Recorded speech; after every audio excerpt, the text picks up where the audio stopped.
We wake up in the morning with a restless mind, eyes still heavy, body unwilling to move, but hands already searching for the phone beside the bed. Before we even ask ourselves, what do I want today? Зрение, мы потерялись в бесконечном скроллинге. Notifications flood the screen, news, jokes, reels, promotions, opinions. And just like that, our mind is hijacked by the world before we even meet ourselves. We spend hours jumping from one thing to another, replying, watching, liking, reacting, switching tabs, and imagining things we neither need nor deeply care about. But strangely, we call this normal. We are not tired because we work too much. We are tired because we are scattered. Our attention is being pulled in 1,000 directions every single day, and the center, the one who is actually living, is lost. Meditation begins the moment we pause and truly observe this restlessness without judgment, without trying to fix it immediately. It begins when we see clearly that this running behind pleasures, updates, distractions, and stimulation is not making us happy. We may have a comfortable bed, internet, good food, and people around us, yet we feel empty, unsatisfied, and disoriented. Why? Because we don't really know what we truly want. The world is shouting from all sides. Be rich, be popular, be fast, be productive, be perfect. But nobody teaches us to stop and ask, what is it that I really, really want? We don't want 1,000,000 likes. We want to be loved. We don't want more data. We want peace of mind. We don't want a new phone. We want real connection, real joy, and meaningful life. But because we don't observe our mind deeply, we fall into society's trap and keep chasing things that don't fulfill us. A boy wants to become a singer, but he ends up working in an IT job just to survive. A girl dreams of helping animals but becomes a marketing executive just to pay bills. Day after day, the soul dries up because it's not heard. Meditation is not sitting with closed eyes and imagining peace. It is the art of seeing things as they are. Our mind, our desires, our laziness, our habits, our contradictions. It is to sit silently and let the noise of the world settle so that we may hear the soft inner voice that already knows what is right. But the mind doesn't want that silence. It fears seeing itself. So it finds 1,000 ways to escape. Scrolling Instagram, binge-watching series, ordering food out of boredom, talking meaninglessly, daydreaming and planning things we never do. All of this becomes a lifestyle of procrastination, where we keep postponing our real work, our real calling, and pretend to be busy. Deep down, we know we're lying to ourselves, but the habit has become so deep that even when we want to change, we don't know where to start. We say, I'll meditate tomorrow. I'll start my project next week. I'll wake up early from next Monday. And then we delay again, making excuses like I'm too tired, there's too much on my plate, I need motivation. But laziness is not in the body. It is in the unclear mind. A confused mind is always lazy because it doesn't know what is worth doing. Clarity burns laziness like fire. When a person sees clearly what matters and what doesn't, their energy naturally flows in the right direction. They don't need push or pressure. Think of a man who wakes up every day and knows, I want to build something meaningful with my life. Or a mother who wakes up knowing, I want to raise my child with love and patience. Such people don't waste time scrolling or gossiping because they are aligned with what they truly value. When we are unclear, however, even simple tasks feel heavy. We try to force ourselves to work, to study, to improve, but something inside resists. This is inner conflict.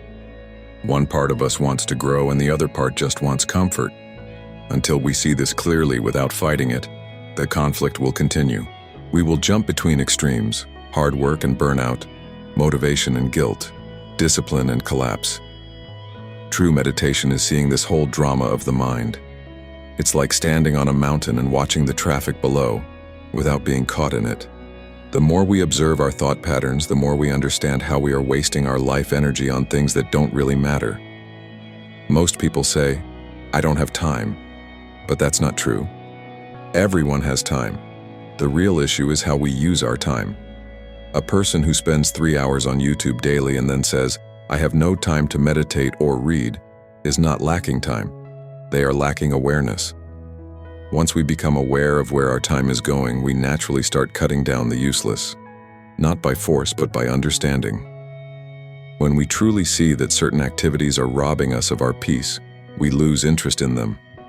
For example, when we mindlessly scroll for hours, we often feel mentally dull, emotionally dry, and physically tired.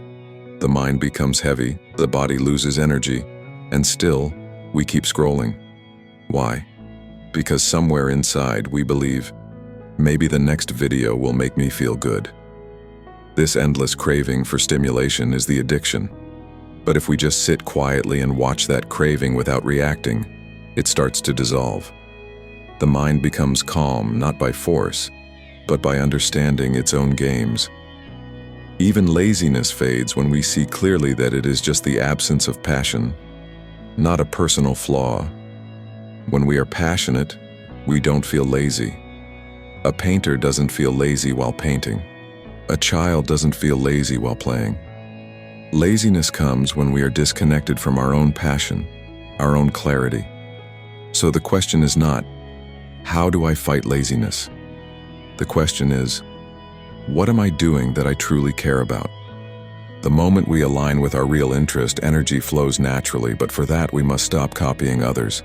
Someone else's dream is not your path. If a person becomes a doctor because his father said so, but his real passion is music, he will always feel half dead inside. He may earn money, but lose joy. So the first step is to drop all borrowed goals. We must stop running just because everyone else is running. Meditation gives us that pause, that space to ask, is this even my life, or am I just playing roles? Once we stop pretending, a natural discipline arises, not the forced kind, but the joyful kind. It becomes easy to wake up early, to eat healthy, to say no to distractions, not because we are trying hard, but because we love what we are doing. That's the beauty of awareness. It simplifies life. It clears confusion. It removes inner noise. But we must practice this awareness every day, especially in small, simple moments. When we eat, we must eat with attention. When we walk, we must walk with presence. When we talk, we must talk truthfully. This daily mindfulness is the real meditation.